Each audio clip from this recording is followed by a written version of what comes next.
Quand j'ai parlé de l'idée de Fiverr à beaucoup de gens, tout le monde m'a dit que c'était soit une idée folle, soit simplement stupide. Comment transformez-vous une idée simple en un marché mondial? Misha Kaufman, cofondateur et président-directeur général de Fiverr, connaît la recette du succès. Quand nous pensons à des entreprises comme Fiverr, c'est comme une usine pour des entrepreneurs incroyables. Parfois, vous réussissez et cela donne l'impression que c'est la fin. Les chances de construire une entreprise prospère qui vous fait réellement du bien se surveillent contre vous. Depuis son lancement en 2009, Misha Kaufman a transformé Fiverr en une plateforme comptant des millions d'utilisateurs dans 190 pays, offrant plus de 10 millions de concerts et 30 millions de services. Mais la vraie question est, comment a-t-il transformé l'économie des petits boulots en une industrie multimilliardaire? Dans cet épisode, Misha partage le parcours menant au succès de Fiverr, les décisions audacieuses qui ont façonné son avenir et sa vision de l'avenir du travail. La valeur des idées est exactement nulle. Si vous passez en revue dans votre esprit les obstacles que vous devez surmonter lorsque vous construisez une entreprise, vous abandonneriez probablement. Bienvenue à Success Story, Scott DeClary à l'animation. Le podcast Success Story de Scott DeClary appartient au réseau HubSpot. Je suis aussi un grand utilisateur des produits HubSpot. Je soutiens l'émission depuis plus de 3 ans et pour tous les entrepreneurs là-bas, j'ai besoin que vous reveniez à une époque et un lieu où construire des entreprises, aussi difficile que cela puisse être, peut parfois être un peu amusant. Lorsque vous faites du marketing, cela devrait être amusant. Mais le marketing n'est plus si amusant car il est très chronophage, très difficile et on a l'impression qu'il y a beaucoup de friction. Le contenu était plus simple à créer, les prospects étaient plus faciles à capturer et nous n'étions pas tous si dispersés. En tant que marketeur et entrepreneur, le marketing était amusant autrefois, mais ce n'est plus le cas aujourd'hui. Mais avec les nouveaux hubs de marketing et de contenu lancés par HubSpot que j'utilise moi-même, cela ramène un peu de plaisir et de créativité dans le marketing pour votre entreprise. Ils vont générer un contenu de meilleure qualité, plus de prospects et des résultats supérieurs, redonnant au marketing tout son attrait. Avec des outils comme Content Remix, vous pouvez transformer des actifs existants en nouvelles pièces d'un seul clic. Le scoring des leads vous aide à mettre en lumière les leads les plus susceptibles d'acheter et les suites d'analyse qu'ils ont développées vous aideront avec les rapports, les indicateurs clés de performance et une mine d'or d'informations alimentées par l'IA. Obtenez rapidement vos résultats, faciles à utiliser, ils connectent vos équipes et données. Alors remettez le plaisir dans votre entonnoir de marketing avec HubSpot. Découvrez HubSpot.com pour démarrer sans frais.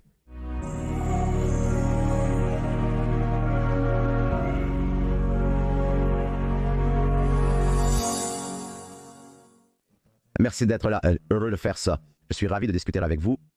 Je voulais commencer avec ça. Donc, vous avez dit que les entrepreneurs sont des optimistes irrationnels. Alors, ramenez-moi à un moment où vous avez eu pour la première fois l'idée de Fiverr. Qu'est-ce qui se passait dans votre vie à ce moment-là? Et qu'est-ce qui vous a rendu irrationnellement optimiste pour poursuivre la vision malgré, vous pourriez parler des millions de défis que vous avez rencontrés au cours de votre carrière en construisant cela. Vous parlez des défis de la construction d'un marché. Mais qu'était, comme le plus jeune, irrationnellement optimiste Mika? Ouais. Je dis ça parce que je pense qu'il y a beaucoup de naïveté qui accompagne le démarrage d'une entreprise parce que quand on y pense, la valeur des idées est exactement zéro. Vous construisez de la valeur à travers l'artisanat de construire une entreprise et la faire évoluer et la faire pivoter et en passant d'une idée à l'exécution, en la testant sur de véritables clients. Et je pense que si vous passez dans votre esprit les obstacles que vous devez franchir en tant que vous construisez une entreprise, vous abandonneriez probablement. Et en cours de route, vous allez entendre tellement de fois le mot non ou les mots ça ne marchera jamais ou c'est une idée stupide ou c'est une perte de temps ou il n'y a pas de véritable entreprise derrière cela, que si vous y pensez à l'avance et que vous n'insufflez pas l'optimisme d'être capable de traverser cela, alors c'est un voyage assez impossible. Et donc, je pense que vous devez être, vous savez, infiniment optimiste pour penser que vous pouvez y arriver. Et plus l'idée est audacieuse, plus la vision est audacieuse, plus vous devez être optimiste à son sujet. n'est-ce pas? Comme si vous commencez comme, d'accord, pensez à la mission Fibre. C'est de changer comment le monde travaille ensemble. C'est comme qui invente vous savez, ces missions. Je veux dire, c'est énorme, vous. Avez besoin de Être extrêmement sûr de soi pour même, je veux dire, c'est présomptueux, c'est démesuré. Quand vous pensez au fait que vous pensez à cette mission depuis votre chambre ou votre petite maison et pensez que vous pouvez réellement y arriver. Je veux dire, si vous n'êtes pas extrêmement optimiste, au point d'être ordonné et délirant, vous n'allez pas le faire, n'est-ce pas? Et la vérité est que dans la plupart des cas, ça ne va pas marcher. Mais ceux qui n'essaient pas ne le seront jamais. Je veux dire, si vous achetez un billet de loterie, vous avez un très très petit pourcentage de gagner réellement. Mais si vous n'achetez pas le billet, vous avez 0. Donc, en essence, vous devez être extrêmement optimiste. Les chances sont contre vous, mais vous devez être alimenté par cet optimisme.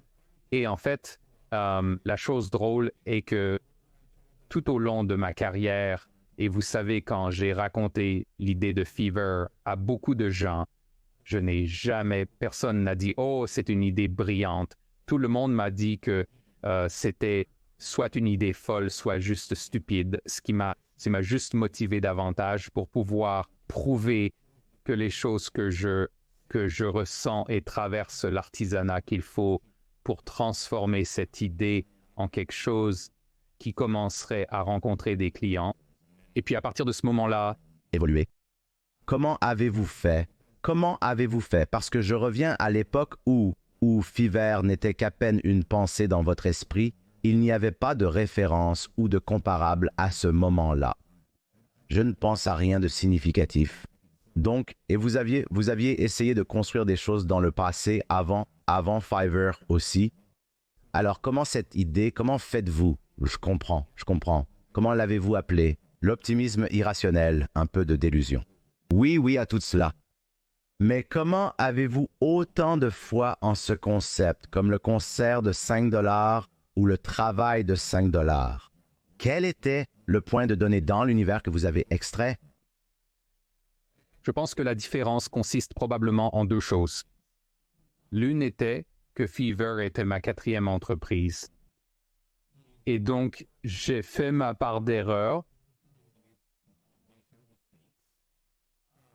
qui, je pense, étaient tout simplement des frais de scolarité, me préparait simplement à faire des choses en fonction de tout ce que j'ai appris des entreprises précédentes. Donc, je me sentais plus prêt, plus concentré. Je savais ce que je faisais beaucoup mieux, mais j'ai aussi créé un cadre de réflexion sur les idées, comment trouver des idées que je jugeais dignes de mon temps. À l'époque, j'avais 38 ans, je sentais que ma prochaine étape devait être significative. Significatif ne se résume pas seulement à l'argent. Ce n'est pas seulement dire « Oh, ça devrait être une entreprise qui génère plus de 100 millions de dollars », qui, soit dit en passant, j'ai réfléchi à ce chiffre des années après. Ça m'a fait rire. Mais en parlant d'optimisme, je n'étais pas assez optimiste quand je pensais à ça. Mais dans tous les cas, ce n'est pas qu'une question d'argent. Il s'agit de l'empreinte que vous souhaitez laisser et de la manière dont vous voulez investir votre temps. Et vous savez, je dis cela aux personnes qui rejoignent Fiverr. Je partage quelques-unes de mes expériences d'entrepreneur. Et ce que je leur dis, c'est que les chances de construire une entreprise significative, une entreprise réussie, sont très faibles. Elles sont contre vous. Mais les chances de construire une entreprise réussie qui fait réellement du bien à l'humanité, qui crée des opportunités pour les gens, pour des millions de personnes à travers le monde, qui rend le monde un peu plus petit, qui offre des opportunités aux gens des zones rurales, pas seulement des pays en développement, mais pour les gars de Boise, Idaho, et leur apporte des clients de Tokyo ou Sydney ou New York ou ailleurs. L'opportunité de faire quelque chose de significatif était incroyable. Et pour moi, c'était très motivant. Mais je pense qu'avoir un cadre de réflexion sur les idées qui pourraient se développer, encore une fois, les chances sont contre vous, mais pourraient se développer, était quelque chose de très important pour moi. Et je suis heureux de passer à travers. Je tiens beaucoup à mon cadre personnel. Oui, je pense que je sais que j'allais dire, j'aimerais apprendre ce cadre. Je pense que comprendre comment tu penses serait très intéressant, étant donné qu'auparavant, tu avais des entreprises. Ce cadre a été construit non seulement sur la base de Fiverr, mais aussi sur d'autres éléments. Toute ta vie et ta carrière jusqu'au moment où tu as commencé à construire cela. C'est vrai. Je veux dire, c'était remontons dans le temps. C'était en 2009. Donc légèrement différent de maintenant. Et ce cadre était extrêmement simpliste, ce qui était la beauté des cadres solides. Ils sont toujours super simples et quand vous entendrez le cadre, vous allez réaliser qu'il s'applique à tant d'entreprises qui ont réussi au début de 2010, n'est-ce pas? Donc le cadre était assez simple. L'idée était que je voulais chercher un marché qui est déjà établi et qui a le potentiel de continuer à croître. Donc, je ne veux pas nécessairement inventer la catégorie pour laquelle je dois payer le prix de l'éducation d'un marché et prouver qu'il existe réellement. Mais en fait, regarder dans un marché existant où il y a une énorme quantité d'inefficacité et de friction que vous pouvez potentiellement résoudre avec un logiciel. C'était à peu près tout. Maintenant, vous pourriez penser que c'est très simple et vous dire « OK, super. » Donc, je veux dire, vous pouvez penser à 1 million de choses. Allez-y, pensez à eux. Si vous revenez en arrière et que vous pensez à ces années, pensez au fait qu'Uber a utilisé le même cadre sans même peut-être le savoir pour le transport, n'est-ce pas? Les axes existaient pour le covoiturage dans une certaine mesure. Le besoin d'aller du point A au point B existait. Mais il y avait tellement de friction à appeler un répartiteur, chercher un taxi et ensuite ne pas savoir quand il va arriver. Et puis, ne pas savoir, vous savez, quel itinéraire il va prendre et combien cela va coûter. Et ensuite, devoir utiliser votre portefeuille pour le payer. Tant de choses pourraient être supprimées avec simplement un logiciel intelligent et voilà, vous avez rendu le covoiturage beaucoup plus grand. Pensez à la même idée, vous savez, pensez à Airbnb, pensez à ce qu'ils ont fait pour l'hospitalité. Vous savez, encore une fois, l'opportunité existait, le marché existait, tout était là, mais il y avait tellement de friction.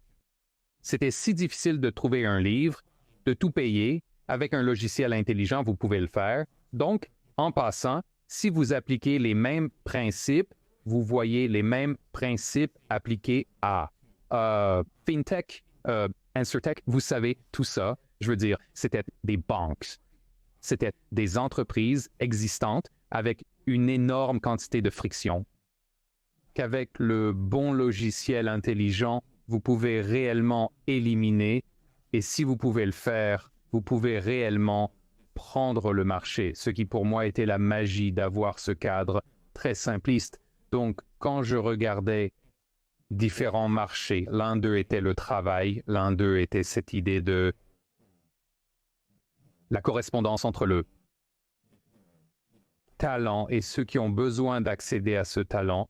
Et j'ai vu exactement cela, j'ai vu à quel point il était difficile de trouver des personnes talentueuses et de communiquer avec elles et de s'entendre sur les prix et de simplement comprendre un système pour comprendre à quel point ils étaient bons dans ce qu'ils disaient, qu'ils faisaient. Rien n'était standardisé. Tout était c'était presque aussi mauvais que les rendez-vous amoureux. D'accord? C'est comme C'était vraiment, vraiment difficile. Ce que Tinder et Hinge et Bumble, et ils ont tous fait la même chose. Ouais, donc. Si, donc c'est la beauté de ce cadre. Tu sais, tu peux littéralement l'appliquer à n'importe quoi. Et ce qui est intéressant, si tu y penses de cette façon, le même cadre s'applique au commerce électronique. Donc, quand eBay et Amazon ont commencé, l'infrastructure pour le commerce était là, mais elle avait des frictions. Tu devais monter dans ta voiture et conduire jusqu'au centre commercial. Ça prenait du temps. Et trouver un chariot de course et payer pour le parking et quoi que ce soit. Et ils avaient pas tout sur leur inventaire et la liste continue et les heures d'ouverture étaient limitées et quoi que ce soit. Donc tu penses à ça et tu dis, d'accord, waouh, c'est une incroyable opportunité d'appliquer le logiciel ou, tu sais, et c'est ainsi qu'ils ont commencé. Je veux dire, Amazon a pris... Il est allé bien plus loin que ça. Eh bien, j'allais justement poser une question à ce sujet. C'est très intéressant parce que eBay et Amazon ont appliqué votre cadre, mais Amazon a gagné. Et je suis curieux de savoir pourquoi Amazon a gagné en appliquant votre cadre alors que eBay a gagné, mais qu'ils ont ensuite été perturbés à un certain degré. Alors pourquoi le ferait-il? Oui. Oui, je pense avoir une réponse à cela.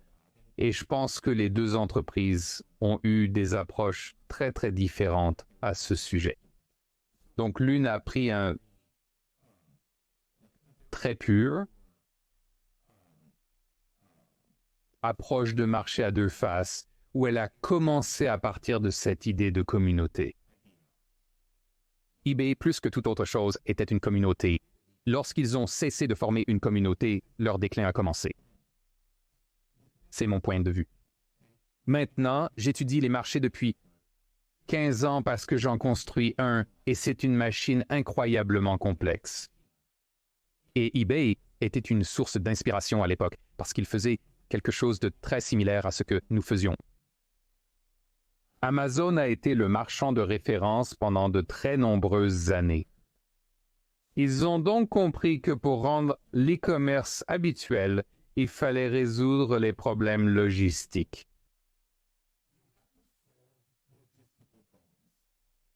Et c'est très, très difficile à faire lorsque vous ne possédez aucun des côtés du marché, comme eBay, n'est-ce pas?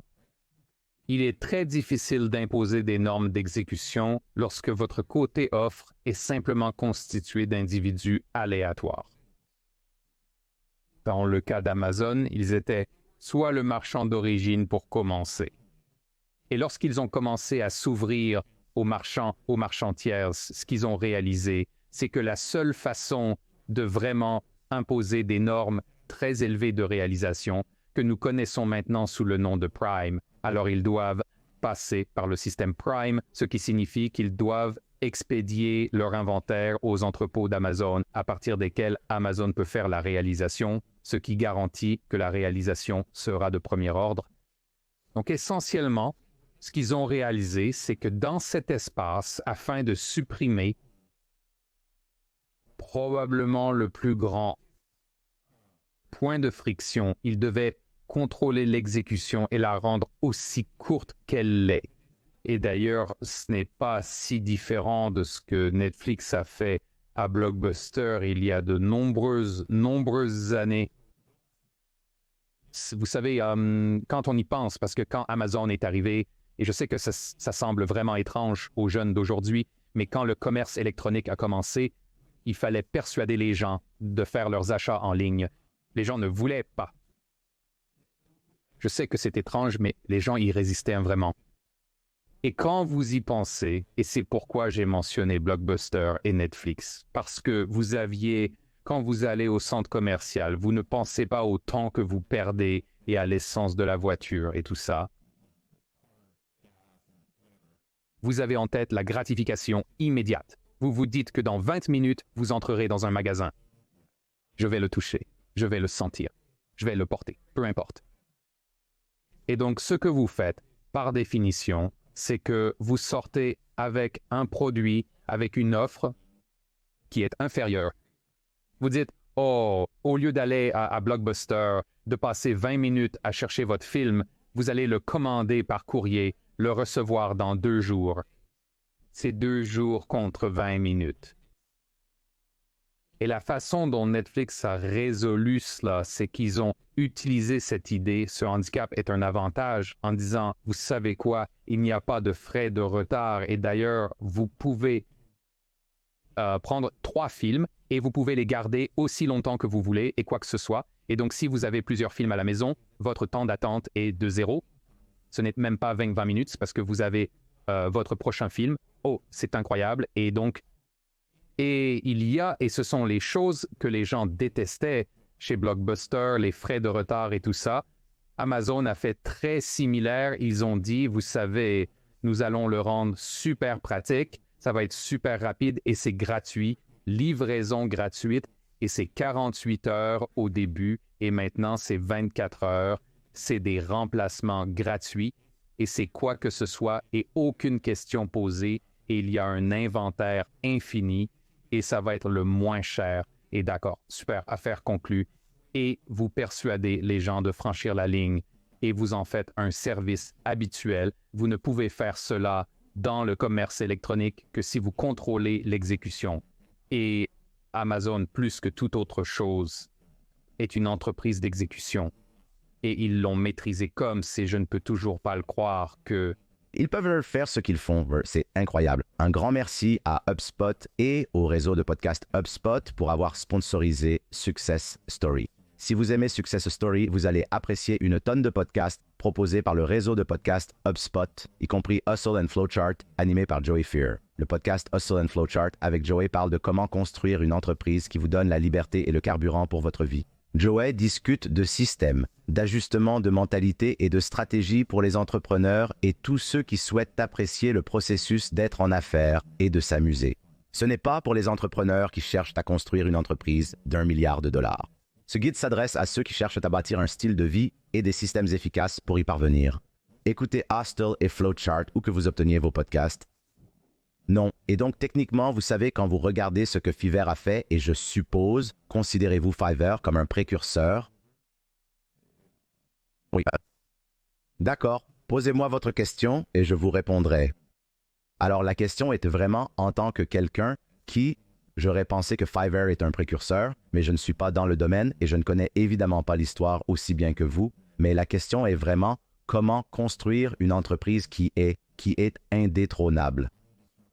Vous direz qu'il est impossible de la rendre indétrônable, mais en tant que fondateur et président-directeur général, vous avez bâti une entreprise colossale. Comment ne pas devenir un eBay? Je sais que vous n'allez pas devenir un Blockbuster car, encore une fois, c'était une solution analogique à un problème numérique. Mais ensuite, eBay a été perturbé par Amazon parce qu'ils ont adopté une perspective différente. Alors, en tant que fondateur, que faites-vous pour garantir l'avenir? Oui, c'est une excellente question. Et il n'y a pas de réponse facile à cela. Et cette idée de se réinventer, vous savez, certaines des choses que nous faisons en y réfléchissant, vous savez, quand vous commencez une entreprise, vous faites, je veux dire, tout le monde, probablement vos auditeurs ont lu, vous savez, traverser le gouffre. Je veux dire, cette idée de passer par une courbe en J, où au bas, vous savez, fin des JS, ce qui est alimenté par des capital risqueurs ou des investisseurs privés. Et puis, à un certain point, espérons que vous grandissez.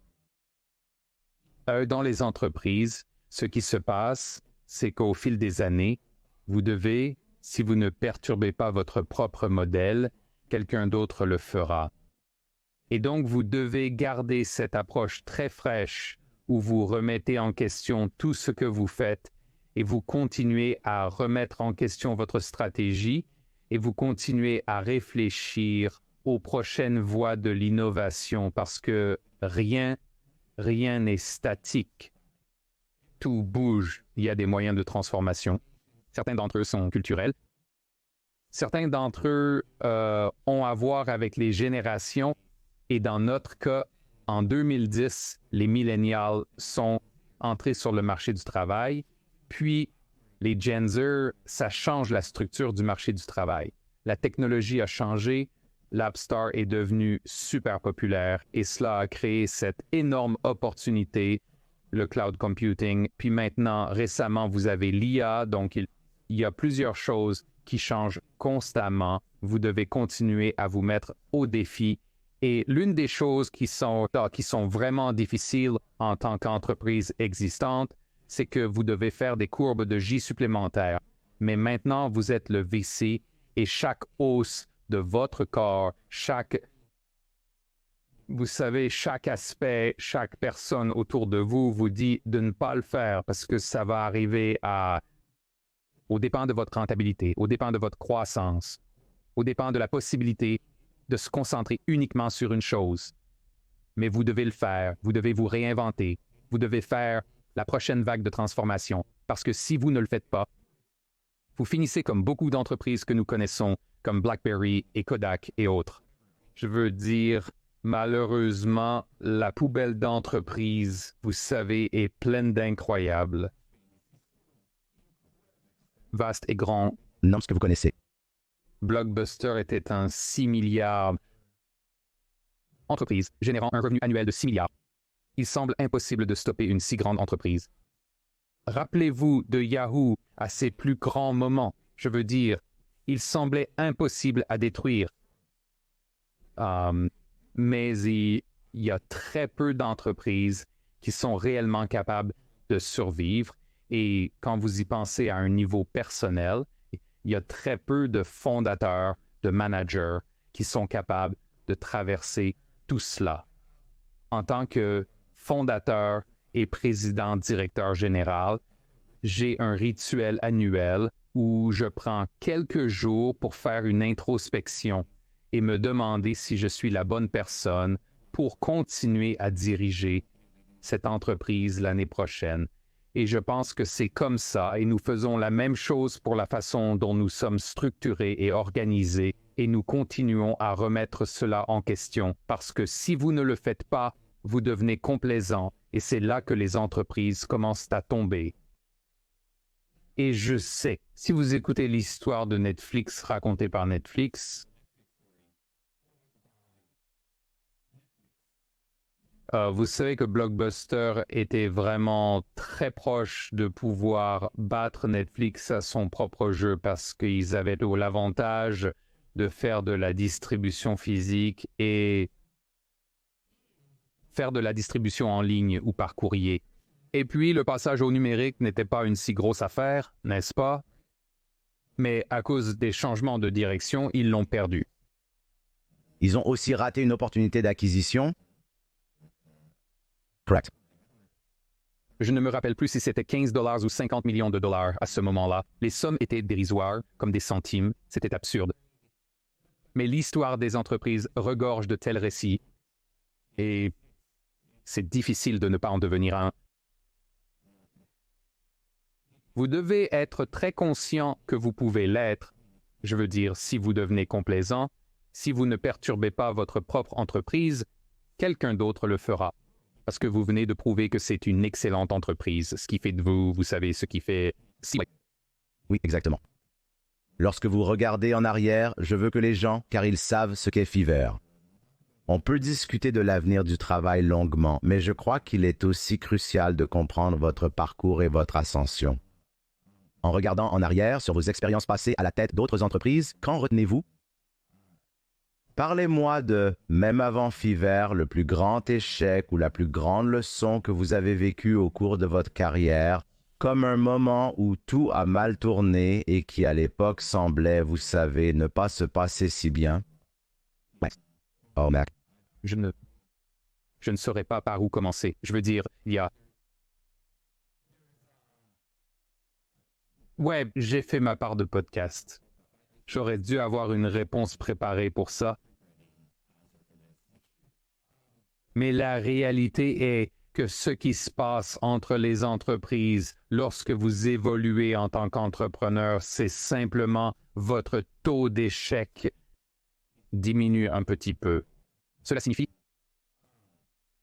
si pour commencer vous êtes inexpérimenté, 80% de ce que vous faites est faux, alors quand vous devenez un excellent entrepreneur, vous faites probablement, vous savez, erreur, vous n'allez pas, je veux dire, je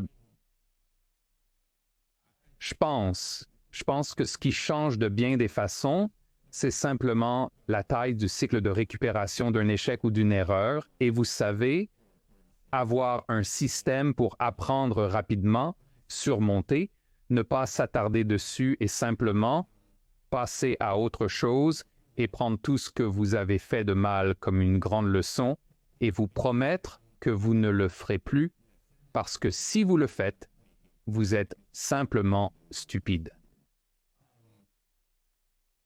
D'ailleurs, c'est quelque chose que j'ai aussi appliqué à l'entreprise. C'est le même principe.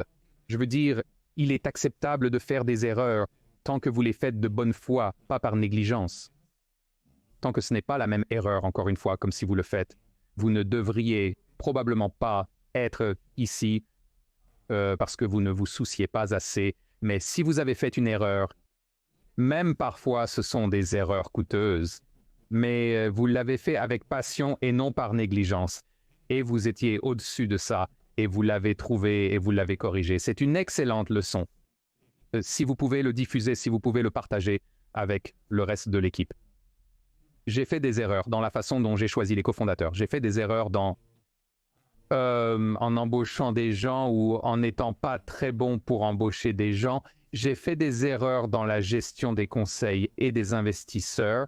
Je n'étais pas assez agressif. Je ne me suis pas rendu compte que je n'étais pas assez bon en marketing ou en vente moi-même et que je n'ai pas amené les bonnes personnes assez rapidement. Il y a tellement, je veux dire, quand vous grandissez en tant qu'entrepreneur, il y a tellement d'erreurs que vous faites. C'est très difficile d'en choisir une. Mais si vous pensez aux merdes, Fiverr avait des débuts modestes, pour dire les choses crûment. Et assez drôlement, ce n'était pas parce que ça n'allait pas bien, c'était parce que ça allait extrêmement bien. Donc parfois, vous réussissez et cela donne l'impression que c'est la fin. Parce que lorsque vous réussissez trop vite, tant de choses commencent à s'effondrer. Et encore une fois, je suis content de parler de façon anecdotique, vous savez, mais la plupart de ce que nous faisons, nous sommes une entreprise très itérative, nous testons religieusement des choses, donc par définition, la plupart des choses que vous testez échoueront, vous échouez. La mentalité d'échec, comme se sentir à l'aise avec l'échec, est quelque chose que vous devez être profondément enraciné dans l'acide désoxyribonucléique de votre entreprise. Où pensez-vous? Où pensez-vous pour vous? Je suppose que j'essaie toujours de comprendre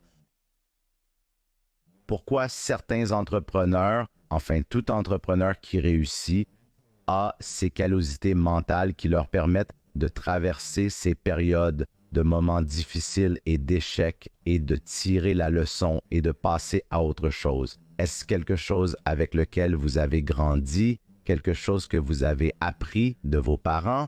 Juste en le faisant tellement, parce que je pense que j'ai eu tellement de conversations avec des entrepreneurs et il y a un gars qui dirige une société de portefeuille cotée en bourse et c'était très intéressant. Il est comme, écoute Scott, chaque jour quelque chose m'arrive, un procès, un employé, une menace de mort, peu importe ce que c'est, chaque jour, quoi qu'il arrive à moi, est quelque chose qui détruirait complètement un jeune entrepreneur et le dissuaderait de jamais recommencer et je me demande juste quelle est la stratégie lorsque vous commencez à construire et que vous recevez votre premier procès par exemple, comment y allez-vous et ne pas vous laisser détruire? Oui, je ne sais pas s'il y a un système exact pour cela. Alors, je suis sûr qu'il y a quelque chose qui a à voir avec votre personnalité ou votre profil de risque, vous savez, et vous êtes prêt à prendre des risques et vous êtes prêt à affronter les conséquences parfois, ce qui vient avec... Dans mon cas, je pense... probablement que certaines choses sont dues à la façon dont j'ai été élevé. C'est mon passé. C'est, vous savez, ce que j'ai fait dans ma vie avant de devenir entrepreneur. Une partie de cela était le fait que je savais que sur un niveau très personnel, j'avais un filet de sécurité parce que j'avais une femme très soutenante, par exemple, et des parents très soutenants. Comme des personnes sur qui je peux compter si comme ils vont me rattraper. Et ils ne sont pas, je veux dire, si des choses comme avoir un conjoint de soutien ESS, je pense, souvent négligé parce que c'est ton environnement, tu vas t'effondrer, tu vas passer une très, très mauvaise journée. Parfois, on reçoit des nouvelles dévastatrices. C'est comme, et si tu n'as pas un environnement de soutien, alors c'est encore plus dur parce que ça crée ça fait juste écho, tu sais. Bien, tu ne peux pas sortir de ta propre tête. J'ai vécu exactement la même chose. Chaque fois que quelque chose de mal arrive, comme elle est, la première à me dire, Scott, c'est comme calme, ce n'est pas si grave, ce n'est pas la fin du monde, mais tu te prends la tête avec beaucoup de cette merde et tu as besoin de quelqu'un pour te sortir de là. C'est vrai. Et ce n'est pas juste, ce n'est pas la fin du monde. Et c'est juste de savoir qu'elle va bien, qu'elle ne panique pas, qu'elle ne va pas dire « Oh mec, comme tu as besoin de t'en sortir ». Alors avoir un système de soutien, je pense que c'est vraiment important. Mais cela vient aussi avec l'expérience. Ce qui signifie que tu comprends avec le temps que le ciel ne tombe pas, que les choses que tu pensais dévastatrices sont probablement de petits incidents. Ce sont de petits points sur une très longue ligne du temps. Dans la plupart des cas, les erreurs que tu commets ou les mauvaises choses qui t'arrivent ne sont pas irréversibles et elles sont généralement pas fatales. Donc, si tu sais cela et si tu adoptes cette approche et que tu dis, d'accord, super, c'est un mauvais coup, mais nous devons passer par là et récupérer. Alors, c'est une prophétie autoréalisatrice parce que je veux dire, tu crées la réalité. Et d'ailleurs, quand tu le fais dans une équipe, l'équipe suit parce que quand tu sais que ce sont de petites choses, c'est même, tu sais, quand l'entreprise était super petite, j'ai commencé à être très conscient de mes expressions faciales. Quand je venais au bureau le matin, si tu as l'air très inquiet, alors ce sera une mauvaise journée pour l'équipe. Point final. Parce qu'ils te regardent, je veux dire, ils te regardent, ils essaient de comprendre pourquoi il est énervé, comme quoi. Qu'est-ce qui se passe? Avons-nous eu un autre nom d'un investisseur? C'est-il quelque chose que nous ne savons pas, ce qui est vraiment une mauvaise nouvelle? Et si tu souris, je veux dire, la journée est juste comme tout va. Et donc, c'est un exemple de comment tu réagis face aux mauvaises nouvelles. Comment gères-tu les petits désastres? Comment les affrontes-tu? Et quand tu es calme, quand tu es détendu à ce sujet, alors le reste de l'équipe comprend que ce n'est pas, je veux dire, rien ne nous détruira. Ou comme, et ça crée ça, tu sais, cette force de groupe de plusieurs façons. Je crois que beaucoup ne réalisent pas à quel point leur personnalité et leur attitude impactent leur entourage. Cela pourrait grandement améliorer la performance de l'équipe, comme si vous claquez vos portes et que vous soufflez et puffez autour du bureau. Comme ça va déstabiliser les gens, ouais. Ouais, alors, essaye. De ne pas faire ça. Essaye de ne pas faire ça, non, essaye. Je sais que, oui. Encore parfois. Parfois, les gens le perdent. Et oui, c'est juste humain. Et c'est aussi bien parce que te voir comme un humain et non comme ça, plus qu'un robot, ce robot d'affaires. Oui, exactement. Je pense que c'est aussi bien. Mais jusqu'à un certain point, je veux dire, oui, il y a une limite. Je veux dire, tu ne peux pas devenir trop vulnérable avec l'équipe. C'est comme s'il y avait des choses que tu ne devrais pas faire. Comment fais-tu? Comment fais-tu? Je veux dire, je suis réellement curieux à ce sujet parce que tu as mentionné avant, c'est juste un point que je pensais être intéressant parce que tu en as parlé dans d'autres podcasts et tu as mentionné la lutte de ta femme contre le cancer et comment cela a impacté ta vision du monde. Et je suis curieux de savoir comment cela a impacté ta vision du monde et comment cela t'a façonné en tant qu'entrepreneur, mais c'est aussi une chose très personnelle. Penses-tu que des choses comme ça que tu traverses en tant que leader font... Tu en parles avec ton équipe sur le moment pour qu'ils comprennent toutes les différentes choses qui se passent dans ta vie?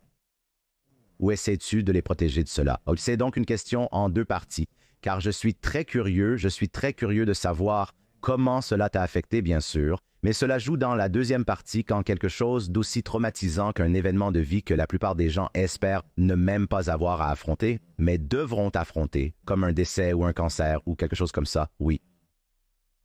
Alors, oui, à l'époque, j'avais 29 ans et ma femme aussi. Et nous avions notre premier fils. Il avait environ 3 ans. Je pratiquais encore le droit à l'époque, ce que je n'aimais pas faire. J'étais assez frustré. Je étais assez bon dans ce que je faisais et je gagnais beaucoup d'argent, mais je n'aimais pas ça et je savais que je voulais transformer ma carrière dans une direction différente. Mon père était un cadre très senior dans une entreprise de semi-conducteurs et donc je pense que cet esprit d'entrepreneur était chez moi et je savais que je voulais me lancer dans les affaires. Mais c'était long et c'était une sorte de cage dorée et tu gagnes beaucoup d'argent et tu es jeune et c'est difficile de sortir de ce cycle. Et donc ma femme a été diagnostiquée avec un cancer et c'était ce qui est vraiment je veux dire je peux réellement et je me souviens réellement des moments où vous savez nous étions des gens très heureux et nous vous savez nous sommes ensemble depuis l'âge de 14 ans donc à ce moment-là j'adore ça c'est incroyable donc elle est ma meilleure amie nous sommes ensemble depuis toujours depuis que nous étions adolescents et cela s'est produit dans tout cela. Je veux dire, vous pouvez vous réveiller la personne la plus heureuse du monde et aller vous coucher dans les caniveaux. Comme vous savez, votre monde entier s'effondre sur vous. Et elle avait un type de cancer très rare et complexe avec environ 10% de survie. Elle ne le savait pas, mais moi si. Et donc c'était une période super difficile. J'ai quitté le travail, j'ai passé 6 mois, tu sais, à élever notre fils et à m'occuper d'elle, mais alors qu'elle a survécu à tout cela contre toute attente, la façon dont cela m'a affecté était cette idée de la fragilité de la vie, ce moment où tu aimes. Il y a cette lourde prise de conscience qui vous tombe dessus, même si vous pensez avoir 29 ans et que rien ne peut vous toucher, rien de mauvais ne peut arriver. Tout à coup, votre vie pourrait se terminer ou la façon dont vous y pensez et les plans que vous avez faits pour l'avenir et tout ça. Donc cela m'a fait entrer dans ce mode de saisir le jour comme en mode turbo, comme si j'étais en mode balistique. Pour moi, il n'y avait aucune procrastination. Je voulais tout maintenant. Je ne remettais rien à plus tard. J'ai quitté mon travail en tant qu'avocat. J'ai commencé ma première entreprise. Il s'agissait de ne rien remettre à plus tard, ce que je voulais faire. Parce que il y avait ce sentiment d'urgence ou comme non. Votre avenir n'est pas une certitude. Oui, vous devez faire ce que vous voulez faire. Ce qui vous passionne, faites-le maintenant. Donc cela m'a amené à cette mentalité de me lancer et de ne pas optimiser pour les risques, non? Optimiser ou s'inquiéter des inconvénients, mais aussi seulement optimiser sur le côté positif, seulement penser à, et c'est là que je veux dire beaucoup de cette idée d'optimisme et d'audace et de prise de risque et d'avoir un sentiment d'urgence, de vraiment faire les choses et pour répondre à la deuxième partie de la question, au fil des années, j'ai créé un certain nombre d'entreprises, y compris Fiverr. Elle a eu le cancer 2 fois de plus. Elle a également reçu un diagnostic de sclérose en plaques. Ce qui est comme mec, c'est comme c'est... Et je ne sais pas comment elle gère ça, c'est juste elle. C'est incroyable, mais mais une partie de cela s'est produite tout au long de Fever. Oui, pour répondre à votre question, j'ai essayé de protéger l'équipe de cela et la raison était qu'il y a qu'un certain degré de vulnérabilité que vous pouvez avoir avec votre équipe parce que vous êtes leur leader et ils ont besoin de quelqu'un avec une main ferme et autant qu'ils vous aiment, vous font confiance et ont confiance s'ils sentent que vous êtes à faute, que ce soit de votre faute ou non dans une position très faible, ils pourraient devenir moins confiants, n'est-ce pas? Et cela aura un impact sur leur performance. La deuxième partie est que lorsque vous dites cela aux gens, d'une certaine manière, vous êtes ouvert avec eux et vous partagez des choses personnelles avec eux. D'un autre côté, j'ai aussi eu l'impression que vous donnez-leur une partie du fardeau, car ils le savent désormais. Ils ne peuvent pas ignorer cela. Et donc, cela devient quelque chose qui reste là dans la pièce quand vous pensez à des choses. Et je ne voulais pas les mettre dans cette situation, n'est-ce pas?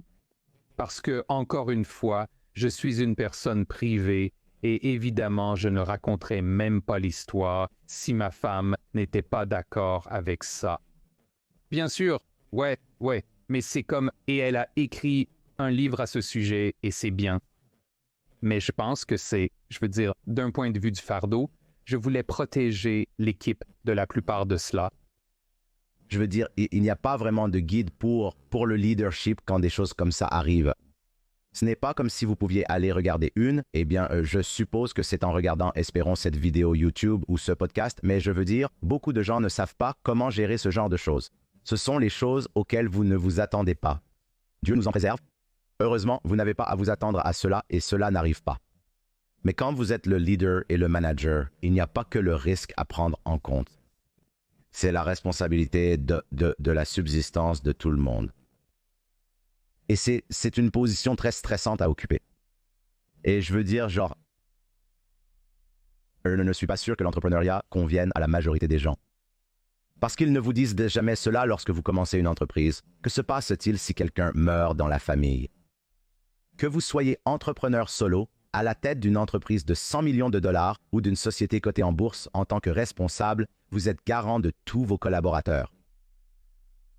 Vous ne pouvez pas vous permettre de réagir de la manière dont un être humain normal voudrait réagir à cela, c'est-à-dire prendre du temps libre et ne rien faire d'autre que de se soucier de la personne aimée, ce qui est normal. Mais si vous dirigez une entreprise cotée en bourse et que vous en êtes le président-directeur général, vous ne pouvez pas simplement vous arrêter. Cela ne s'arrête pas demain pour les 2, 3, 4, 5 semaines, 6 mois suivants, peu importe. C'est donc très difficile, très difficile. Il n'y a pas de, vous savez, de guide parfait pour cela. Je dirais qu'il y a un dicton que vous avez entendu 1 million de fois et j'ai fait la même chose, c'est être président-directeur général est une position très solitaire. Et c'est vrai. Et je pense que vous pouvez atténuer une partie de cela en créant un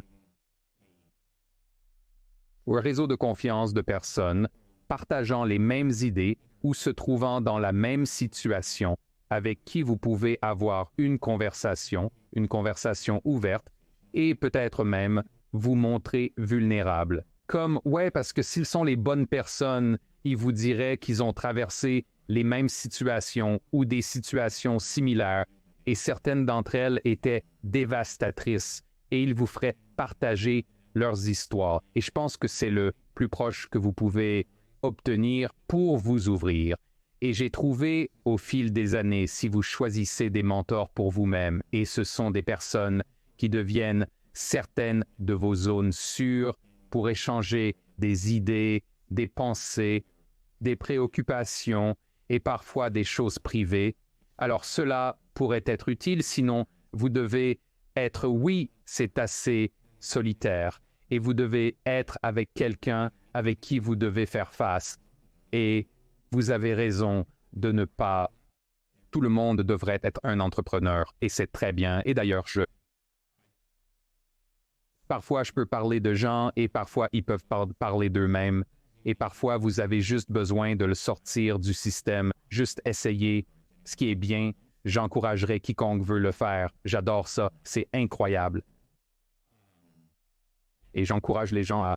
Je dois prendre un moment pour remercier LinkedIn, le sponsor du podcast d'aujourd'hui. Lorsque vous recrutez pour votre petite entreprise, vous voulez trouver des professionnels qualifiés qui conviennent au poste. Consultez donc LinkedIn Jobs. LinkedIn Jobs est plus qu'un simple tableau d'offres d'emploi. Il vous aide à embaucher des professionnels introuvables ailleurs, même ceux qui ne cherchent pas activement un nouvel emploi, mais seraient ouverts au rôle idéal. Et saviez-vous que dans un mois donné, plus de 70% des utilisateurs de LinkedIn ne visitent pas d'autres sites d'emploi leaders? Si vous ne cherchez pas sur LinkedIn, vous cherchez au mauvais endroit. J'ai été surpris de la rapidité à laquelle j'ai trouvé des candidats qualifiés sur LinkedIn. 86% des petites entreprises trouvent un candidat qualifié en 24 heures. C'est comme embaucher des professionnels comme un professionnel sur LinkedIn. En tant que propriétaire de petites entreprises, nous jonglons toujours avec plusieurs responsabilités. LinkedIn comprend cela et cherche constamment à simplifier le processus d'embauche. Ils ont même introduit une fonction pour vous aider à créer des descriptions de postes, accélérant davantage le processus. Il n'est pas surprenant que 2,5 millions de petites entreprises utilisent LinkedIn pour recruter.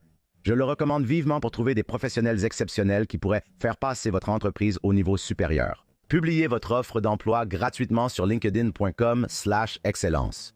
C'est linkedin.com/excellence pour publier votre offre d'emploi gratuitement. Des termes et conditions s'appliquent. Je suis d'accord. Il faut aussi des saisons. Vous devez connaître la saison actuelle.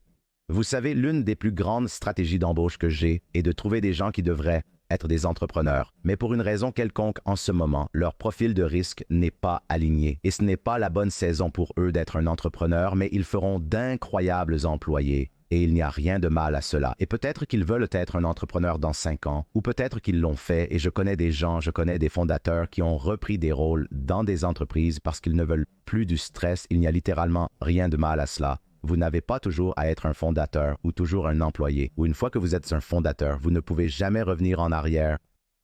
Qui s'en soucie, je suis d'accord, et je ne le fais pas. Et la même chose s'applique pour le type d'entreprise que vous construisez ou le résultat. Il n'y a pas d'endroit qui dit que vous devez construire des entreprises d'1 milliard de dollars, construire une petite entreprise qui a un grand impact sur vos 10 employés et qui les rend tous très riches et heureux est une excellente entreprise. J'adore. Donc, ça vient sous différentes formes et il n'y a rien de mal à cela. Donc, je le fais, j'encourage les gens à essayer et quand vous pensez à cela, quand vous pensez à des entreprises comme Fiverr qui ont tout traversé, de l'adéquation produit-marché à la croissance en passant par devenir une entreprise publique en faisant d'autres vagues d'innovation. C'est comme une usine pour des entrepreneurs incroyables. Je veux dire, nous avons mentionné des entreprises comme Amazon et Netflix. Ça veut dire penser à PayPal. Mafia, n'est-ce pas?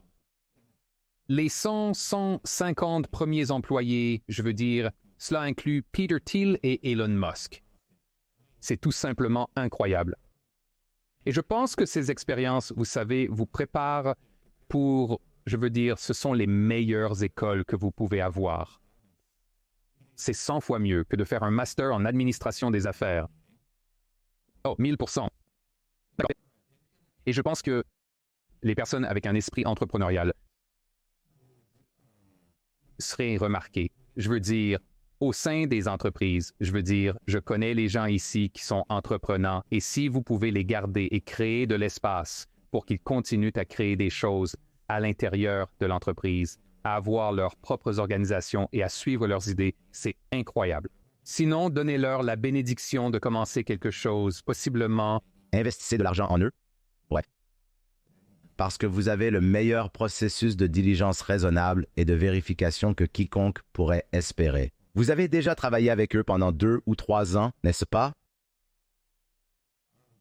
Comment ta vie a-t-elle changé? Comment Fiverr a-t-il changé lorsque vous êtes devenu public? Je suis fasciné par ce processus que peu de mes interlocuteurs expérimentent. Pas beaucoup. C'est très intéressant que vous soyez resté en tant que président-directeur général durant toute l'existence de l'entreprise. Parce que je pense que beaucoup de gens, à un moment donné, passeront par cet exercice que vous avez traversé ou leur conseil d'administration les fera passer par l'exercice que vous avez traversé pour voir si vous êtes le bon président directeur général. Et puis, à un moment donné, entre 0$ et l'introduction en bourse, il y aura une sorte de fondateur, président, directeur général injecté, qui est un président, directeur général professionnel, mais vous avez traversé tout cela. Alors, comment c'était? C'est un processus super intéressant,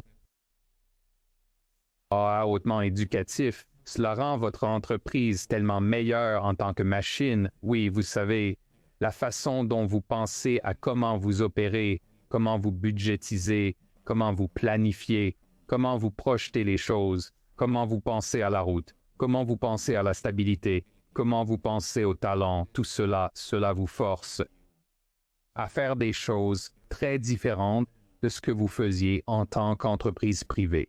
Et alors que nous réfléchissions ou décidions que c'est la voie que nous voulons prendre, devenir une entreprise publique, j'ai d'abord décidé, ce que j'ai fait, c'est que j'ai remplacé environ la moitié de mon équipe de direction. Et ces personnes étaient des gens que j'aimais absolument, mais j'ai senti qu'ils étaient incroyables pour nous amener à ce point, mais n'étaient pas nécessairement les bonnes personnes pour la prochaine phase. Vous savez, les 5 à 10 prochaines années de croissance, et c'était très important, mais c'était une transition difficile. Encore une fois, c'est dire au revoir à des gens que vous aimez vraiment et appréciez et qui ont consacré leur vie à l'entreprise. C'est dur. Ce n'est pas une chose facile à faire.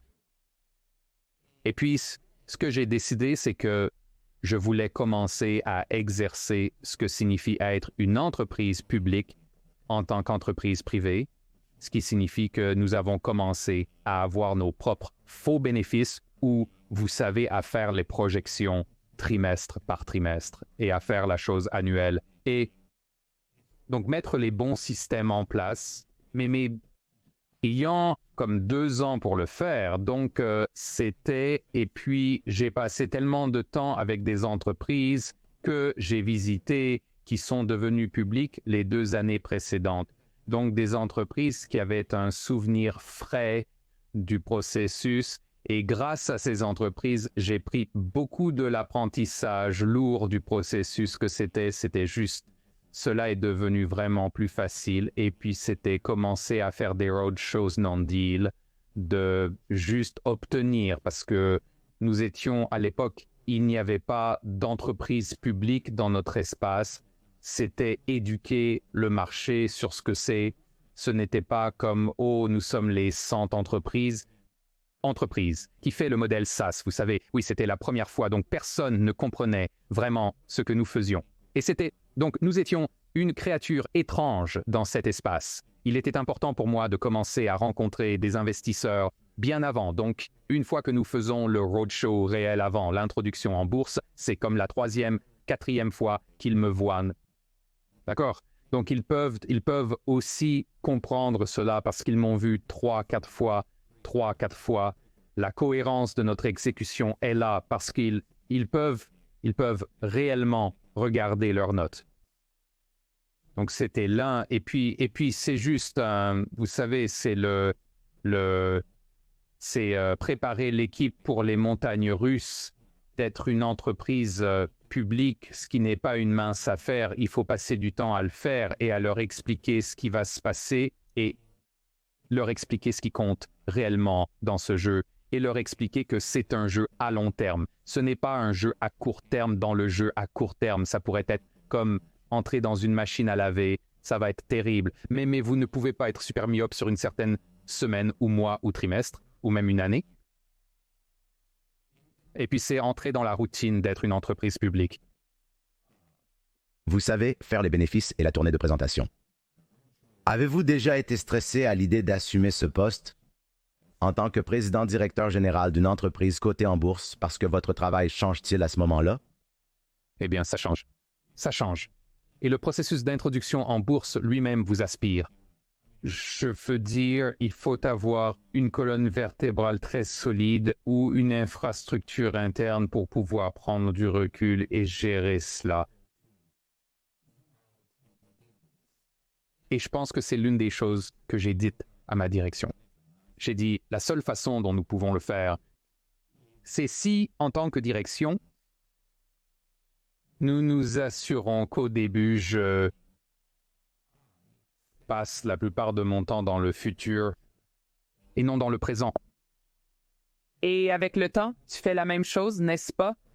Parce que si nous sommes obsédés par le trimestre actuel, nous sommes condamnés. Ce sera la misère.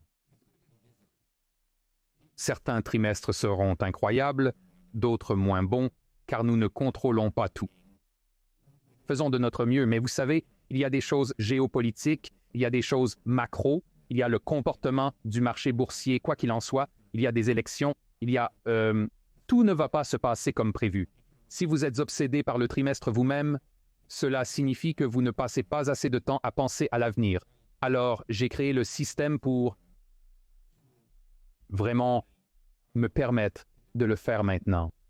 Quand vous racontez des choses avec le recul, vous savez, à propos de l'histoire de comment vous l'avez fait, vous sonnez comme un héros. Mais je veux dire, j'ai fait ma part d'erreur en faisant cela aussi. L'une d'elles, qui est très typique, et j'ai entendu Brian Chesky en parler, et vous savez, d'autres présidents directeurs généraux, c'est comme quand vous commencez en tant que petite entreprise, chaque entreprise est très hiérarchisée, n'est-ce pas? Ce sont les fondateurs qui dictent, vous savez, ils créent cette directive de là où nous sommes, ce que nous devrions faire, et parfois cela devient vraiment granulaire, et avec le temps, cela devient plus général, et vous attendez que les gens participent. Ce qui se passe lorsque l'entreprise grandit, c'est que parfois, par erreur, pas par conception, elle devient comme une hyperdémocratie où c'est principalement de bas en haut, parce que votre tête est comme si vous faisiez des choses importantes et vous dirigez l'entreprise à l'extérieur, pas à l'intérieur, et tout cela, et cela crée, et cela pousse l'entreprise à faire quand vous faites principalement du bas vers le haut, vous faites principalement de l'incrémental, car les gens sont obsédés par cela. L'heure, vous savez, très étroit. Point de focalisation. Et donc, ce qu'ils font, c'est qu'ils font constamment de petits changements et vous devenez une entreprise progressive. Donc, au lieu de faire comme des fonctions d'étape et de faire des moonshots, de faire des choses courageuses, vous restez constamment obsédé par. Donc, c'est vraiment comme, c'est votre travail en tant que fondateur ou pour vous assurer que vous gardez cette grande vision future. Parce que sinon, vous allez juste avancer comme si de rien n'était, comme des centimètres à la fois, alors que vous devez vraiment être tout aussi innovant après l'introduction en bourse que vous l'étiez avant l'introduction en bourse. Parfois plus. Parfois plus. Et dans de nombreux cas, vous devez en parler ouvertement parce que c'est ainsi que vous communiquez avec le marché et c'est ainsi qu'ils comprennent ce que vous faites. Parfois, vous ne pouvez pas dire ce que vous faites pour des raisons de concurrence ou quoi que ce soit. Ouais, bien sûr. Mais vous devez être assez vocal à ce sujet. Et c'est donc en faisant cela, il y a ce moment dans le temps où vous réalisez réellement que c'est faux et vous avez besoin, vous devez revenir, vous impliquer davantage. Mais je pense que ce sont des choses très naturelles qui arrivent à la plupart des présidents directeurs généraux qui passent par ce processus. Et j'ai eu la chance d'avoir une équipe de direction très, très solide qui ne lâchait pas le ballon. Donc, dans ce sens sûr que cela change votre quotidien, mais au fil du temps. Si vous parvenez à rester concentré sur la stratégie et sur les 3 prochaines années, pas le prochain trimestre, alors avoir le rituel de faire les bénéfices trimestriels et tout ça, ce n'est pas un gros problème, c'est juste vous. Ça rentre dans le rythme, juste la façon dont vous opérez et vous avez une équipe qui le fait. Et quand vous êtes Quand vous êtes dans les détails de votre histoire, il est très facile de raconter cette histoire. Ce n'est pas vous. Vous n'avez pas besoin de « je ne dépense pas, peut-être que je ne devrais pas le dire, mais je vais le dire quand même ». Je ne passe pas beaucoup de temps à me préparer pour ces erreurs. Ce n'est pas comme si je ne faisais rien. Non, parce que tu es un entrepreneur et tu n'as jamais cessé d'être un entrepreneur. Et je pense que c'est le plus important. Quand j'arrêterai, je quitterai. Comme c'est, je veux dire, parce que ce ne sera pas pour le bénéfice de l'entreprise. Et deux, parce que c'est ennuyeux. Genre, je ne vais pas, je n'ai pas à le faire. Je n'ai pas à faire ce que je fais en ce moment. Je peux créer 5 autres entreprises ou pas. Ouais, ce n'est pas une question d'argent. Ce n'est plus une question d'argent. C'est une question de passion. Ouais. C'est de la passion et aussi, je fais face à des défis maintenant que je n'ai jamais affrontés auparavant. C'est intéressant comme je veux pouvoir réussir à traverser ces défis. Ce n'est pas évident. Ce n'est pas « oh, si je pensais que je n'avais pas de chance, je ferais certainement venir quelqu'un pour me remplacer. » Mais je pense aussi, je veux dire, je sais que certains présidents directeurs généraux ne passent pas par le processus, soit de passer par l'introduction en bourse, ou juste après l'introduction en bourse, ils sont déplacés. Je n'ai pas vu cela comme étant super réussi dans beaucoup d'entreprises. Dans certaines entreprises, cela fonctionne. Mais je pense qu'il y a à avoir un président directeur général fondateur pendant de nombreuses années avec une vision très longue, ne cherchant pas à optimiser pour une grande sortie, mais voulant simplement voir cette entreprise prospérer dans 30 ans.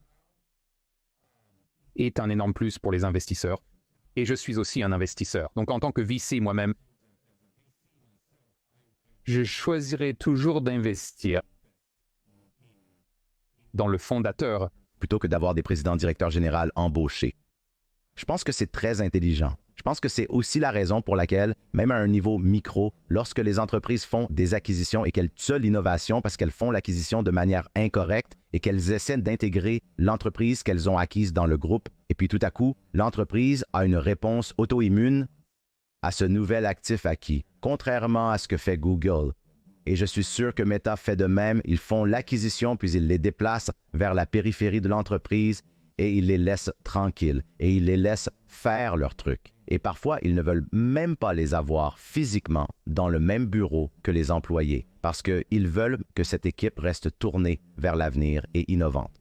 Il faut donc continuer à entretenir cette innovation. Et c'est presque comme ces deux idées contradictoires où vous avez cette structure d'entreprise qui étouffe l'innovation et la créativité, mais comment la maintenir en marche? Vous avez donc procédé à votre façon avec Piver, et je pense que c'est probablement pourquoi vous allez toujours être très réussi, parce que vous ne tuez jamais cette innovation. Et si quelqu'un vous remplaçait, je pense que ce serait presque impossible d'avoir la même créativité et vision et perspective d'avenir, parce que c'est comme ce mode fondateur de Paul Graham, c'est juste un type de personne différent, c'est un type de personne différent. Oui, je pense, oui, ça me rappelle l'histoire du remplacement de Steve Jobs lors de la première partie de l'histoire d'Apple. Et Steve Jobs a dit « J'ai été remplacé par une personne qui pense qu'avoir de bonnes idées suffit et ne comprend pas le suivi que vous devez mettre dans chaque idée. »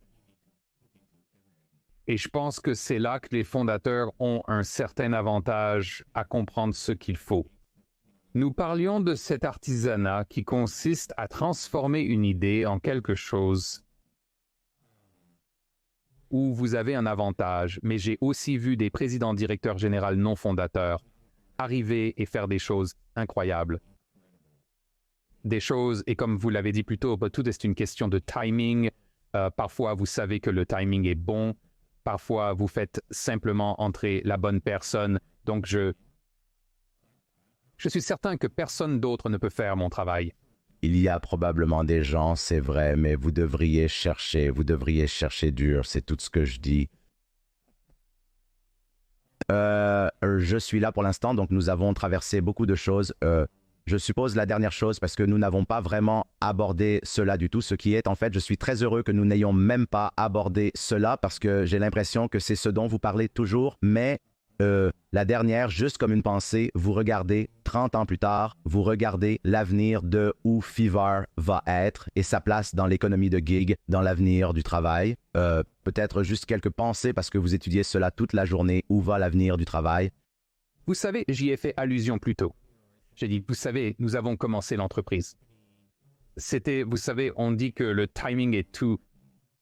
Donc dans notre cas, le timing était 2010. C'était après la récession de 2008. Il y avait beaucoup de gens qui se réveillaient de cette illusion d'un travail sûr parce qu'ils avaient vu leurs parents perdre leurs emplois sûrs pendant la récession. La jeune génération est entrée sur le marché du travail, ils pensaient différemment au travail, ils avaient plus d'accès à l'information, ils avaient plus d'accès aux opportunités et cela a commencé à changer la nature de ce que signifie réellement le travail. Vous savez, quand nous avons commencé l'entreprise, le travail indépendant était quelque chose que les gens faisaient entre deux emplois. Ce n'était pas une carrière. Donc, et cela a changé et est non seulement devenu une carrière très légitime, mais est également devenu un mode de vie. Vous savez, cela vient avec ses effets secondaires négatifs et évidemment, ce n'est pas parfait. Mais cela vous donne le type de liberté que ces jeunes générations recherchaient. Ils l'appellent parfois équilibre ou liberté, ou être leur propre patron, ou poursuivre leur passion. Et je pense que cela a créé un changement massif. Selon les statistiques américaines, d'ici 2030, la moitié, 50% de la main-d'œuvre s'engagera dans le travail indépendant sous une certaine forme, ce qui est incroyable. Cela ne signifie pas qu'ils vont être à plein temps en freelance ou être des agents libres, mais ils vont s'engager avec, ce qui signifie que beaucoup de ces personnes ne vont pas être là pour un embauche à plein temps de toute façon. Donc je pense que les constructions du travail changent. Lorsque vous pensez à ce qu'est le plein temps, quand vous regardez la haute technologie, la durée moyenne en haute technologie est de 1,8 ans. C'est comme un bail court. Ce n'est pas comme oui, qu'est-ce que c'est à plein temps et vos employés passent 20% de leur temps à faire ce qu'ils veulent faire ou à travailler sur leurs projets parallèles, ce qui est bien. Donc, puis est arrivée la pandémie et a encore changé les choses et a créé la situation où vous pouvez avoir une partie de votre équipe en télétravail. Peut-être que votre équipe de compétences principale doit être sur place ou vous devez passer du temps au bureau parce que c'est comme ça que vous performez le mieux, mais vous pouvez vous permettre de l'augmenter avec des modèles flexibles et donc cela se passe déjà et cela va se passer avec ou sans nous. En plus de cela, vous avez l'IA qui arrive, donc l'IA change la façon dont les gens travaillent, comment les entreprises fonctionnent, quel type de métier les gens font. Ce sont, vous savez, à la fin de la journée, ce ne sont que des outils. Et ce qui compte, c'est ce que les gens vont faire avec ces outils. Mais cela change aussi la façon dont les gens pensent au travail. Et, vous savez, les types de métiers que nous ne pouvons même pas imaginer vont exister dans 10 ans. Nous ne pouvons pas. Je ne peux pas. Je fais ça depuis 15 ans. Je ne peux pas imaginer les types de métiers qui vont être ici dans 3 ans. Pas dans 10. C'est très comme... vous savez, quand nous avons lancé une catégorie il y a quelques années appelée éditeur de séquences de drones. 2 ans avant cela, cela n'existait pas, comme personne n'aurait pu imaginer cela. Ce serait une chose, et puis il y avait la crypto et les NFT et tout ça. Donc, le paysage va changer.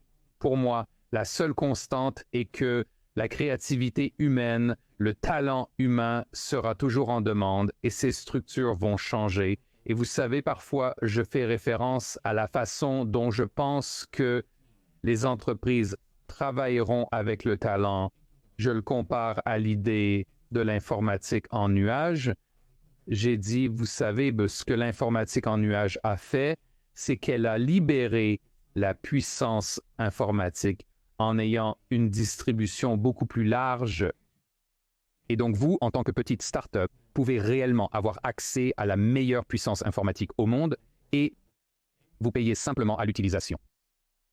Et cette puissance informatique est toujours à jour, gérée, sécurisée, mise à niveau, tout cela. Pensez au même principe dans la façon dont vous envisagez le talent. Vous pouvez avoir accès aux meilleurs talents du monde en un clic de bouton. Ce talent n'a pas besoin d'être formé. Aucun entretien nécessaire. Vous pouvez travailler aussi longtemps que vous le souhaitez. Vous pouvez l'augmenter si vous en avez besoin de plus. Vous pouvez le réduire au besoin, mais c'est ce qui fait sa beauté. Donc, je ne compare pas vraiment les êtres humains aux ordinateurs, mais les principes d'avoir ce réseau ou cette plateforme démocratisée où vous pouvez vous connecter à du talent. C'est ainsi que je pense, vous savez, que nous allons voir le travail dans une dizaine d'années à partir de maintenant. Ça va être... Cela a aussi facilité l'accès à l'entrepreneuriat et à la construction. Absolument. Absolument. Et vous savez, l'une des choses importantes est que nous réfléchissons, nous parlions de l'idée d'eBay contre Amazon et ainsi de suite. Je pense qu'il y a un composant massivement important d'une communauté qui est ancrée dans l'histoire de Fiverr. Quand nous avons rendu l'entreprise publique, nous l'avons faite à la bourse de New York. Il y a donc le fameux balcon où 13 personnes peuvent se tenir debout et sonner la cloche. Et j'ai décidé que lorsque nous ferons l'introduction en bourse, nous, en tant qu'équipe, n'allons pas sonner la cloche. Nous allons amener des membres de la communauté. Nous allons amener des vendeurs qui sont avec nous depuis de nombreuses années. Et nous allons les laisser faire la cérémonie. Parce que c'est autant leur journée que la nôtre. J'adore ça. Ouais, n'est-ce pas? Et donc, en contraste avec l'informatique en nuage, ce sont des êtres humains. Et c'est important dans l'aspect humain derrière cette incroyable passion de créer, de réussir et d'apprendre de nouvelles choses. Et fournir un excellent service et être là pour ceux qui ont besoin de vous et être un pont entre les gens et la technologie en les aidant à l'utiliser. C'est tellement incroyable. Et c'est tellement ce que nous sommes en tant qu'entreprise. Et quand vous pensez à la transition pour une entreprise publique, ici au bureau, c'est surtout un espace ouvert. Personne ne s'assoit dans les pièces, même pas moi. Nous avons des salles de réunion et tout, mais nous nous asseyons dans des espaces ouverts et nous avons demandé à notre communauté de décorer le bureau. Donc pour créer de l'art que nous allons accrocher à travers le bureau. Et la raison pour laquelle c'était si important, c'est que j'ai dit à l'équipe, je veux que vous ayez une ligne de vue avec quelque chose qui a été fait par l'un de nos membres de la communauté. Parce que c'est un bon rappel de pour qui vous travaillez. Vous ne travaillez pas pour moi. Vous ne travaillez pas pour nos actionnaires. Vous travaillez pour notre communauté. Et si vous faites du bon travail pour la communauté, nos actionnaires vont être très heureux, car c'est signe de notre réussite. Donc je pense que c'est comme tenir cette histoire tout au long des années du... Entreprise est super important. J'adore ça. J'adore absolument ça. Où devraient être les gens s'ils, Fiverr et Fiverr? Les gens peuvent y aller s'ils veulent explorer, s'ils veulent participer. Mais où d'autre voudriez-vous envoyer les gens? Voulez-vous envoyer les gens sur vos propres réseaux sociaux? Y a-t-il quelque chose que vous voulez? Organisez-vous des événements ou quelque chose où les gens peuvent aller, vous savez, en apprendre davantage sur vous? Où voulez-vous envoyer les auditeurs?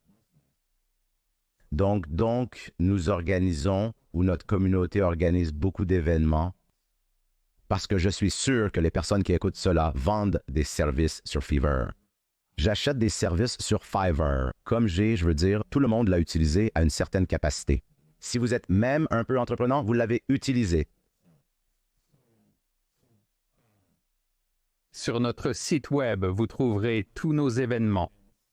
Beaucoup de nos événements les sont auto-organisés, ce que j'adore. Nous avons commencé par organiser nous-mêmes les événements, mais nous avons réalisé que nous ne pouvons pas être partout tout le temps. Et donc, la communauté nous a en fait contactés et a dit, pouvons-nous organiser nos propres événements où Vous savez, des personnes partageant les mêmes idées se rassemblent et parlent simplement de leur succès et des moments difficiles.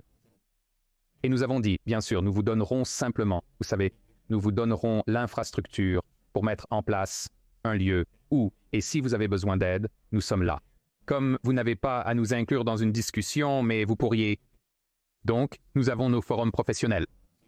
Comme j'encourage les gens à prendre contact, nous avons des programmes pour les nouveaux vendeurs qui souhaitent rejoindre la plateforme et réussir. Nous avons créé des programmes très, très avancés pour ceux qui veulent s'impliquer davantage dans leur succès. Et bien sûr, nous avons nos réseaux sociaux et nous essayons de partager beaucoup de ces histoires de réussite. C'est là que nous sommes obsédés par cela, comme les personnes qui ont réussi à utiliser Fiverr pour développer leur entreprise et créer des histoires incroyables, ou des personnes qui ont commencé, vous savez, à vendre sur Fiverr et ont créé des entreprises valant des millions de dollars. Et parfois, vous savez, ont commencé en tant qu'individus et sont devenus des agences. Ce sont des histoires incroyables. Vous pouvez les trouver si vous allez sur nos réseaux sociaux, si vous allez sur notre site. J'encouragerais les gens à l'essayer et à participer à la conversation. Je pense que c'est vraiment stimulant. Tu sais, je puise beaucoup d'optimisation en entendant les histoires de succès des gens. Tu sais, ça te donne, c'est une raison de se lever chaque matin, ce qui est incroyable. Et évidemment, tout le monde peut, tu sais, tu es libre de me suivre sur Twitter ou ailleurs. Et j'apprécie vraiment. La discussion, non, je vous apprécie. Je veux dire, écoutez, ce podcast a été construit sur Fiverr, donc je l'ai utilisé non seulement pour ce podcast, mais aussi pour des entreprises passées. Donc je veux dire, ce que vous avez construit est incroyable. Donc je vous remercie juste personnellement. Merci. Dernière chose que j'aime toujours demander, parce que vous avez eu une vie et une carrière incroyables et vous avez traversé tant de saisons différentes. Quand vous regardez en arrière, quelle serait une chose que vous diriez à votre moi de 20 ans? Si c'était, vous savez, mon moi de 20 ans, je me pousserais probablement à me lancer dans l'entrepreneuriat encore plus vite, mais aussi à respirer plus profondément pendant que je faisais cela. Vous savez, quand j'ai décidé de passer à autre chose après ma, je pense, deuxième entreprise et au-delà, j'ai passé comme quelques semaines à juste écrire, juste m'asseoir et écrire tous mes apprentissages dans un cahier et toutes les erreurs que j'ai faites et me promettre que je ne vais pas les refaire. Et à la fin, j'ai fermé ce cahier et je ne l'ai jamais rouvert parce que c'est déjà stocké comme vous le faites avec cet exercice. Ce que je dirais, mais c'est plus facile à dire qu'à faire. Je veux dire, vous pouvez parler à un 20 ans, mais c'est comme s'attendre à ce que les gens apprennent de vos erreurs. Ils le font rarement, n'est-ce pas? Les gens sont câblés d'une manière où ils ont besoin de faire les erreurs eux-mêmes pour le faire. Donc, il y a 1 million de choses que j'aurais pu faire, aurais pu dire, mais je ne suis pas sûr si mon moi de 20 ans écouterait réellement, ou si cela changerait réellement quelque chose, pour être honnête. Mais c'était peut-être, vous savez, cette idée d'être capable de se remettre plus rapidement des revers, des erreurs, des problèmes, même certains dévastateurs, comme la fermeture d'une entreprise. Juste se remettre et revenir dans le jeu est quelque chose que j'ai appris au fil des années, à juste, comme je l'ai dit, raccourcir les cycles. Mais je vais être honnête. Je ne suis pas sûr que mon 20 ans l'écouterait. Je pense que c'est le meilleur conseil jamais donné. Parfois, il faut simplement le vivre soi-même et l'apprendre par soi-même. Et vous pouvez donner autant de conseils que vous voulez aux vingtenaires. Cela ne veut pas dire qu'ils écouteront sans avoir vécu exactement la même vie que vous. Mija, merci beaucoup. J'apprécie ce que vous avez construit parce que je pense que ce que vous avez construit a vraiment rendu l'entrepreneuriat plus facile. Cela a rendu plus facile de transformer votre passion en un travail indépendant à temps partiel qui peut ensuite se transformer en une entreprise complète. Cela a rendu plus facile pour les entrepreneurs de commencer parce que maintenant, je n'ai pas à m'inquiéter de comment D'accord, je ne peux pas me permettre un développeur à 100 000 $ par an ou même un graphiste à 60 000 $ par an à la sortie du portail lors de la création de mon entreprise. Vous avez donc facilité la création et la construction pour tous en abaissant la barre. C'est donc phénoménal. Et merci, je vous apprécie, j'apprécie beaucoup cela.